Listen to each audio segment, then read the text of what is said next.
Hello friends, स्वागत है आप सभी का आपके अपने यूट्यूब चैनल लर्निंग नीड पर। और आज यहाँ पे इंग्लिश ग्रामर का एक बहुत ही बेहतरीन सेट जो है आपके लिए लेकर आए हैं। प्रश्न कम है लेकिन सेलेक्टेड है। और ये प्रश्न का जो लेबल है आज, क्योंकि प्रोवर्ब से हम क्वेश्चन देख रहे हैं, जैसे आपके हिंदी में मुहावरे और कहावतें होते हैं वैसे इंग्लिश में भी होते हैं, लेकिन उनसे किस किस तरह से प्रश्न बनते हैं वो आज हम यहाँ पे देखने वाले हैं।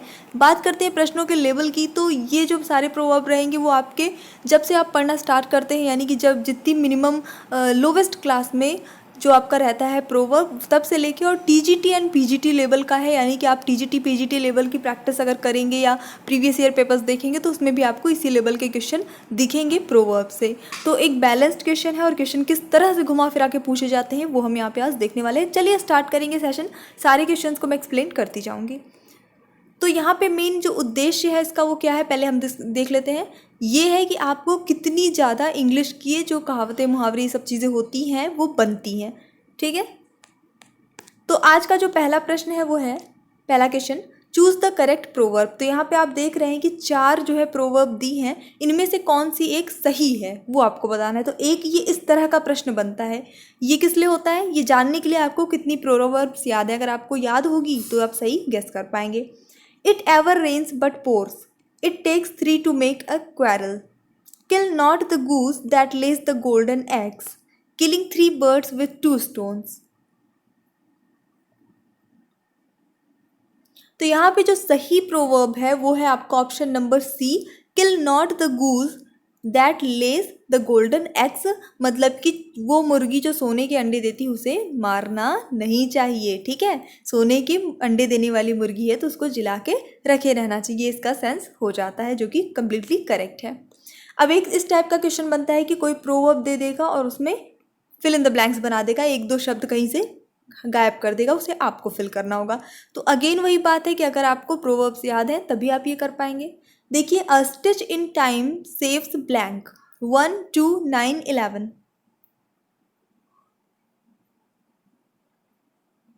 तो सही उत्तर होता है यहाँ पे आपका ऑप्शन नंबर सी 9 हो जाएगा। वैसे ये एक आपकी राइमिंग टाइप में भी बन जाएगी, अ स्टिच इन टाइम सेव्स 9। इसका कहने का मतलब होता है कि समय रहते ही अगर किसी चीज़ में थोड़ा बहुत सुधार कर लिया जाए तो आगे चल के ज़्यादा परेशानी नहीं आने पाती है, ज़्यादा बचत हो पाती है। Complete the proverb by choosing correct alternate. ये भी वही है, फिल इन द ब्लैंक्स वाला system. Barking dogs blank bite, frequently, rarely, seldom या रेगुलरली। देखिए, बार्किंग डॉग्स मतलब जो कुत्ते भौंकते हैं, भौंकते हुए कुत्ते। ठीक है, बाइट मतलब होता है काटना। तो अब जो कुत्ते ज़्यादा भौंकते हैं वो काटते भी क्या है, फ्रिक्वेंटली काटते हैं, रेयरली काटते हैं, सेल्डम या रेगुलरली। तो यहाँ पे आपका ऑप्शन नंबर सी हो जाता है, शेल्डम, ये इसका करेक्ट आंसर आ जाएगा। हिंदी में भी आप ये सारी चीज़ें पढ़ते हैं, वही सारी चीज़ें हैं, कुछ भी ऐसा अलग सा नहीं है। बाकी बार बार ये चीज़ें आपके सामने आएंगी तो आपको याद हो जाएगा। एक बार अगर आपको इसकी पीडीएफ चाहिए होगी तो आप बताइएगा कमेंट सेक्शन में जाके, तो वहाँ पे हम आपको पीडीएफ प्रोवाइड करा देंगे। Pick out the correct word to complete the given proverb. यहाँ पे ये इस तरह से फिल इन द ब्लैंक्स है। The empty vessel blank much, क्या, sounds much, cost much, sells much, weight much.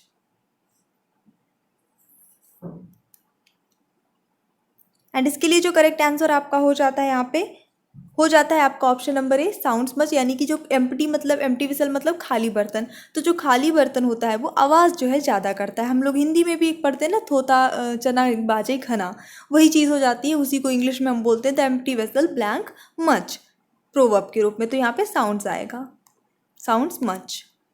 Fill in the blank with suitable word, as you blank so shall you reap. अभी और type के question आएंगे, अभी पहले fill in the blanks वाले देख लीजिए। Fill empty so take. तो देखिए, यहाँ पे रीप का मतलब होता है जो फसलें हम काटते हैं उसको कहते हैं। तो यहाँ पे ये कहने का, जैसा बोओगे वैसा काटोगे, है ना।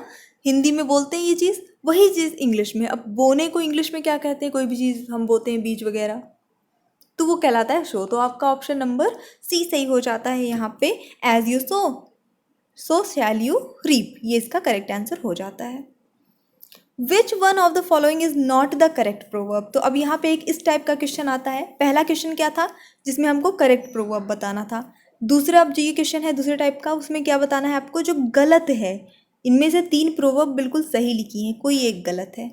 चलिए देख लेते हैं। A liar should have a good memory, a little knowledge is a dangerous thing, a man without purpose is a ship without a rudder, an old broom sweeps clean.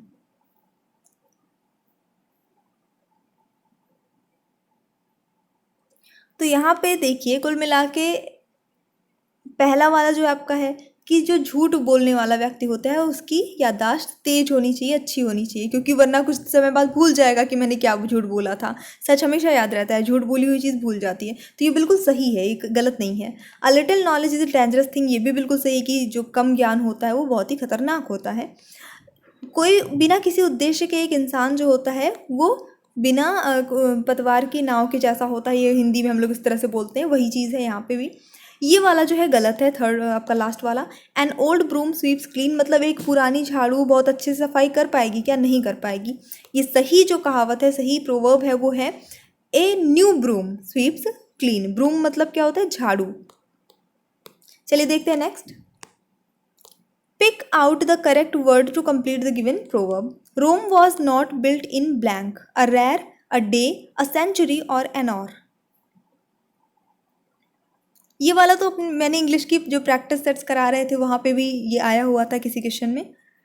चलिए देख लेते हैं, यहाँ पे आपका ऑप्शन नंबर बी हो जाता है। ये फेमस, बहुत ही ज़्यादा फेमस प्रोवर्ब है। Rome was not built in a day, यानी कि कोई भी बड़ा काम वो एक दिन में अत्यंत तुरंत अचानक से नहीं हो जाता है, उसको समय लगता है किसी भी बड़े काम में, ये इसका कहने का सेंस है। Fill in the blank with suitable word. Sweets are the use of blank. Prosperity, adversity, waiting, labor. तो यहाँ पे जो सही उत्तर हो जाता है वो हो जाता है आपका option number B, adversity. Next देख लेते हैं। Complete the following proverb by choosing the correct word. If winter comes can blank be far behind? Winter, summer, autumn, spring. मान लीजिए अगर ठंडी का मौसम आता है तो फार बिहाइंड किसके लिए यूज़ हो सकता है? कैन, सकता, सकना भी लिखा हुआ है, ठीक है। चलिए देख लेंगे यहाँ पे। तो ठंडी के बाद बेसिकली आता है आपका जो मौसम, जिसको हम कह सकते हैं बहुत दूर नहीं रहता है, स्प्रिंग, बसंत का मौसम, ठीक है। तो यहाँ पे ये कहना है कि अगर जब ठंडी आ ही गई तो फिर स्प्रिंग जो है वो कितना दूर बचा, ऐसा इस सेंस में यूज़ होता है। तो ये यहाँ पे ठंडी और स्प्रिंग से मतलब नहीं है, यहाँ पे किसी भी चीज़ के एग्जाम्पल देने के लिए इस वर्ड्स का यूज़ किया जाता है। यानी कि जब कोई चीज़ बहुत दूर ना हो, नज़दीक हो, पास हो या जल्द होने वाला हो, आने वाला हो, तो वहाँ पे हम इसे यूज़ करेंगे। विच one of the following is not the correct proverb? यहाँ पे भी जो गलत है वो बताना है आपको। Live not to eat but eat to live, living from hand to feet, love me love my dog, make hay while the sun shines.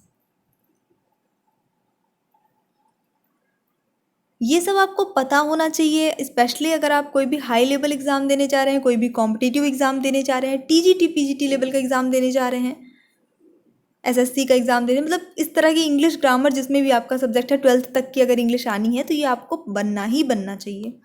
चलिए देख लेते हैं यहाँ पे जो सही है वो आपका ऑप्शन नंबर बी हो जाएगा। Living from hand to feet नहीं होता, माउथ होता है, मतलब कि हाथ से मुंह तक में जीना। अब हाथ से मुंह तक में जीने का मतलब क्या होता है? सीमित ज़रूरतों के हिसाब से जीना, एक पिया की दौड़ मस्जिद तक, ये भी कह सकते हैं, या एक सीमित दायरे में रहना, सीमित आवश्यकताओं में जीना, ये 2-3 सेंस में यूज़ हो जाएगा।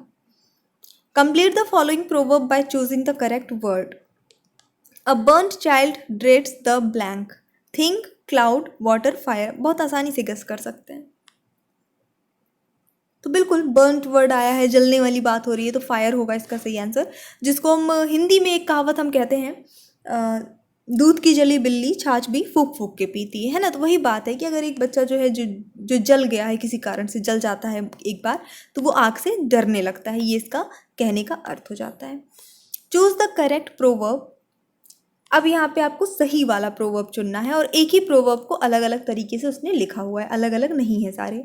Necessity is the mother of happiness, necessity is the mother of invention, necessity is the mother of enmity, necessity is the mother of pride. बहुत फेमस ये जो है प्रोवर्ब है। और इसके लिए जो करेक्ट आंसर है वो होता है आपका option number B, necessity is the mother of invention, मतलब आवश्यकता आविष्कार की जननी है। बहुत ही प्रसिद्ध है ये। चलिए एक बार वीडियो को सभी लोग प्लीज़ लाइक करिएगा, अगर कुछ एफर्ट कर रहे हैं तो आप भी थोड़ा मोटिवेट करिए। Choose the correct proverb. Diamond cuts iron, diamond cuts diamond, diamond cuts silver और डायमंड कट्स गोल्ड। तो देखिए, लोहा लोहे को काटता है, ये हम हिंदी में पढ़ते हैं। अब यहाँ पे इंग्लिश में उसी सेंस में यूज़ करने के लिए डायमंड कट्स डायमंड, ये वाला प्रोवर्ब जो है प्रयुक्त होता है, यूज़ किया जाता है, क्योंकि डायमंड को सबसे ज़्यादा हार्डेस्ट सब्सटेंस माना जाता है, बहुत ही हार्ड होता है और उसको किसी और चीज़ से नहीं काट सकते हैं, तो ऐसा माना जाता है कि डायमंड को डायमंड ही काटता है। वही चीज़ हम हिंदी में बोलते हैं लोहा लोहे को काटता है, हम बोलते हैं diamond cuts diamond, that's it, वही चीज़ है, ठीक है। Pick out the correct word to complete the given proverb. Kill not the goose that lays the blank eggs. अब ये तो अभी मैंने कराया था थोड़ी देर पहले। तो कौन सी मुर्गी को या कौन से गूज को नहीं मारना है? जो सोने के अंडे देती है। तो बिल्कुल आपका ऑप्शन नंबर सी हो जाएगा, गोल्डन एग्स। तो ये एक बहुत ही अलग सा सेशन था आपका। आई जस्ट होप कि आपको पसंद आया होगा। अगर पसंद आया है तो प्लीज़ लाइक करिए, शेयर करिए। अगर आप इस चैनल पे न्यू हैं तो सब्सक्राइब ज़रूर करिएगा और बेल आइकन प्रेस कर दीजिए ताकि आपको नोटिफिकेशन मिल जाया करे। बाकी सभी प्लेलिस्ट की लिंक डिस्क्रिप्शन बॉक्स में आपको मिल जाएगी, तो आप अपने अकॉर्डिंग वहाँ पे सब्जेक्ट फाइंड आउट कर सकते हैं, क्योंकि 1500 से भी ज़्यादा वीडियोज़ यहाँ पे अवेलेबल हैं। So thanks for watching, keep studying and bye bye.